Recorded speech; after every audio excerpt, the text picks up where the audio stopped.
అదే RTV app వార్తల్ని క్షణాల్లో చదివే అవకాశం ఉంటుంది. ఒక న్యూస్ పేపర్, ఒక టెలివిజన్ ఛానల్ మీ చేతుల్లో ఎప్పుడూ ఉంటాయి. వారు అనిల్ కుమార్ గారు శ్రీ వెంకటేశ్వర స్వామి టెంపుల్ సంబంధించినటువంటి భూములు, ట్రస్ట్ టెంపుల్కి సంబంధించిన 102 ఎకరాల భూముల గురించి కూడా కంప్లైంట్ చేస్తున్నారు. దాన్ని కూడా దీని తర్వాత అక్కడికి వెళ్ళి పరిశీలించడం జరుగుతుంది. దాన్ని కూడా మేము ఇన్వెస్టిగేట్ చేస్తున్నాము. ఆ కేసును కూడా దాన్ని కూడా ఇన్వెస్టిగేట్ చేసి దాన్ని ఎంక్వైరీ రిపోర్టు వారికి లోకాయుక్త గారికి సమర్పించడం జరుగుతుంది. సార్ మీరు ఇప్పుడు enquiry to protect at least the left over land, open land time being. ఎందుకంటే చట్టంలో మళ్ళీ వాళ్ళకి ఎక్కడ ఈ పరిధి ఉందా లేదా, యాక్ట్ వాళ్ళ ట్రస్ట్ డీడ్ ఏం చెప్తుంది అనేది కూడా ఎగ్జామిన్ చేయాలి. సపోజ్ ట్రస్ట్ డీడ్లో వచ్చి వీళ్ళ పోలీసు వాళ్ళను వాళ్ళ నిలబెట్టి చేసిననుకోండి, వాడు అయిపోతే ఏం చేసేది లేదు. వాళ్ళ పవర్స్ ఉన్న దాంట్లో till A direction is given by the honourable Lokayukta, అంతవరకు వాళ్ళని ప్రొటెక్ట్ చేయడం కూడా రిక్వెస్ట్ చేసినాం ఆర్డీఓ గారిని, తహసీల్దార్ గారిని, and they agreed for it. కదా వాళ్ళు కూడా now that they have seen physical including the municipal commissioner. ఒకటి కంప్లైంట్ చేయాల్సిన అవసరం లేదు. విత్ స్ట్రక్చర్ ఈజ్ అన్ఆథరైజ్డ్ కడుతుంటే ఇప్పుడు సిటీలో అగ్రెసివ్గా కూలగొడుతుంది హైదరాబాద్. ఇవాళ నిన్న కూడా కూలగొట్టింది అయ్యప్ప సొసైటీ, ఉప్పల్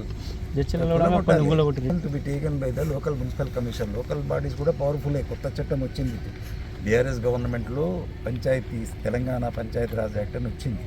దాని ప్రకారం వాళ్ళకి ఫుల్ పవర్స్ ఉన్నాయి, చాలా స్వీపింగ్ పవర్స్ ఉన్నాయి. కూలగొట్టాలి. మీ అటువంటి ప్రెస్ వాళ్ళంతా వాళ్ళ దృష్టికి తీసుకురండి. వాళ్ళకి ఇట్లా పలానా ఇది కడుతుందంటే ఆయన కూడా నోటీస్ ఇస్తారు, 2-3 నోటీసులు ఇచ్చి యూ కెన్ గో హెడ్. ఈ ప్రొటెక్ట్ ఎవరు హ్యాండింగ్లో కుమ్ముకు కాకపోతే మీ అందరికీ తెలుసు, ఇది ఖచ్చితంగా దాన్ని మనం ప్రొటెక్ట్ చేసుకోవచ్చు. సో అదంతా మన మీద ఆధారపడి ఉంటుంది, లోకల్ పబ్లిక్ మీద, లోకల్ ఉండే ప్రెస్ మీద, లోకల్ ఉండే ఆఫీసర్స్ మీద. అందరూ గ్రామస్తులు, పట్టణవాసులు అందరు ఖచ్చితంగా మాకు కావాలి, మా పట్టణానికి ఇది ఉపయోగపడుద్ది, ఈ ల్యాండ్ ఉంటే అట్లీస్ట్ ఉన్న ఓపెన్ ల్యాండ్ అన్న ఫ్యూచర్ జనరేషన్స్ ఉపయోగపడుద్ది. దీన్ని ఎట్లయినా మనం చేయాలనుకుంటే మీరు అందరూ ప్రెజరైజ్ చేసి చేసుకోవచ్చు. దీన్ని ఈరోజు కూడా కాపాడుకునే అవకాశం ఉంది.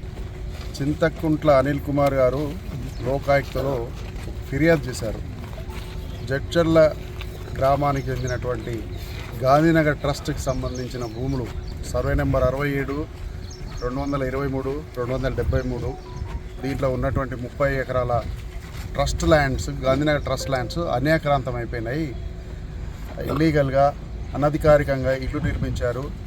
అట్లాంటి పరిస్థితుల్లో రెవెన్యూ వాళ్ళు కానీ, మున్సిపాలిటీ వాళ్ళు కానీ, అప్పుడున్న గ్రామ పంచాయతీ వాళ్ళు కానీ, ఎవరు ప్రభుత్వ అధికారులు ఎవరైతే దీనికి సంబంధించి చర్యలు తీసుకొని కాపాడాలో వాళ్ళందరూ ఎలాంటి చర్యలు తీసుకోకుండా, కాపాడకుండా అన్యాక్రాంతం అయ్యేటట్టు చూశారని చెప్పేసి కంప్లైంట్ చేస్తే, ఈ కంప్లైంట్ని రిజిస్టర్ చేసినటువంటి లోకాయుక్త గారు మాకు ఎంక్వైరీ కోసం ఇవ్వడం జరిగింది.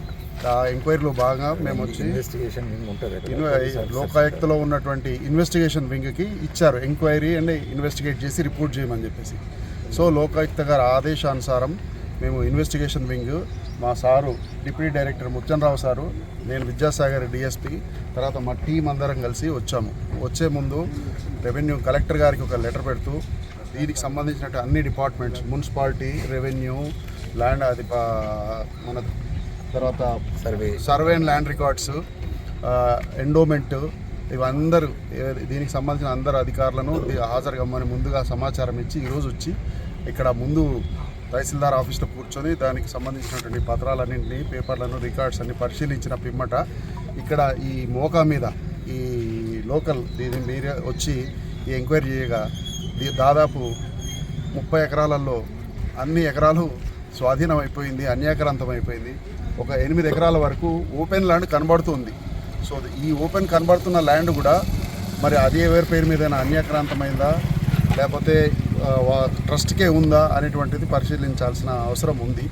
ఆ మా పరిశోధనలో పరిశీలించి మేము దీనికి సంబంధించినటువంటి రిపోర్టు మా లోకాయుక్త గారికి సమర్పించడం జరుగుతుంది. అటు పిమ్మట లోకాయుక్త గారు వారి యొక్క అనుమతి, వాళ్ళ యొక్క నిర్ణయం ఉంటుంది.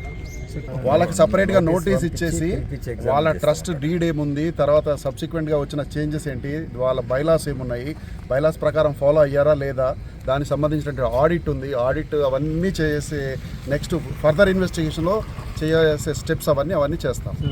రిజిస్టర్డ్ ట్రస్ట్ అది, దాంట్లో వాళ్ళు కొన్ని బైలాస్ రూపొందించుకుంటారు, దాంట్లో కొన్ని వాళ్ళు రూల్స్ పెట్టుకుంటారు. ఆ రూల్స్ ప్రకారం జరుగుతుందా లేదా అనేటువంటిది మనం చూస్తాము.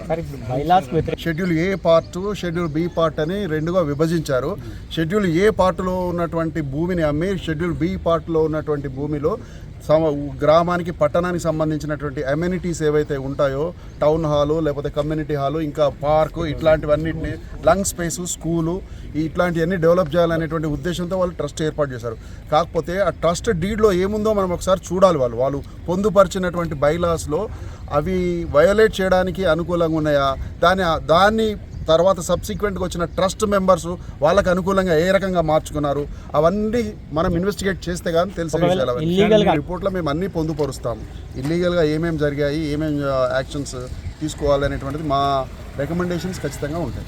మరిన్ని వీడియోస్ కోసం ఛానల్ ని సబ్స్క్రైబ్ చేయండి, లేటెస్ట్ అప్డేట్స్ కోసం వాట్సాప్ ఛానల్ ని ఫాలో చేయండి అండ్ లింక్ డిస్క్రిప్షన్ లో ఉంది.